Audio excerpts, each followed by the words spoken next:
The train in the lives of some people in 1936 was the only possibility of reunion, the longing to see family again, the fear too when it took you back to that military life, right?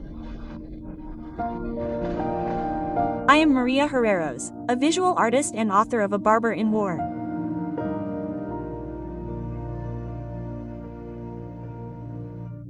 A Barbarian in War is the story of my grandfather's war diary, but it is also the love story with my grandmother.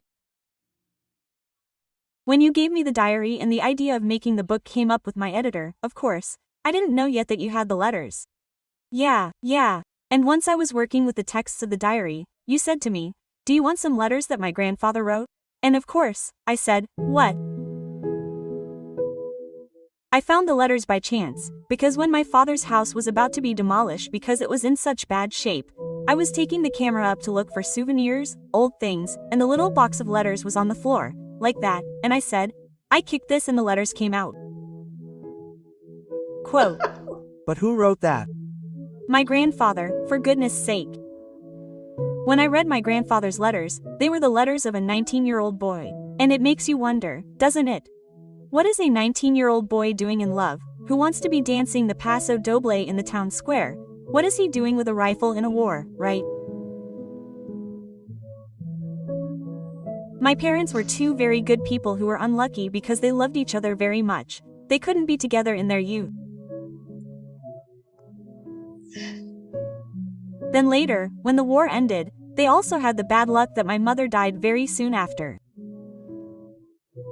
There is a letter that particularly affected me because it mentions the feeling he has about his political future that really caught my attention. Attention. Rosa says, "Today, no one is happy, they can't be." I'm sure you'll agree, since a black mantle is spreading throughout the world and it indicates to all of us a life of tears and suffering.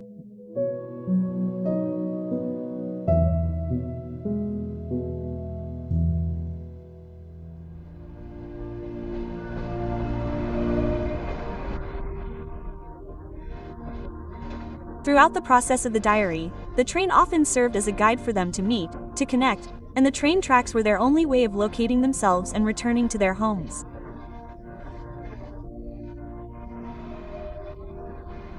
My father would surely have been writing, looking out the window, seeing the landscapes, the green, the animals, all that he liked so much.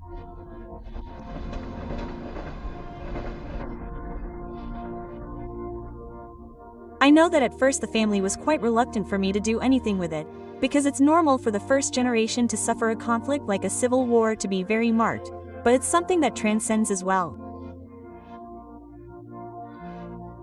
That's what the following generations are for. It's good that we have less fear, right? When I saw the finished book with my daughter, I felt very excited. I wanted to cry and at the same time very happy because that's what she wanted to do.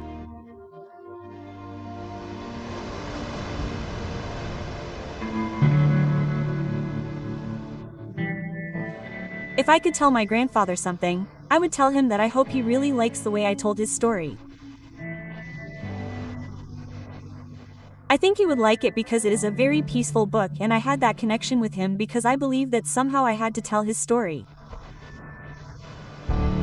I would tell them that I wish I could have lived another life with them.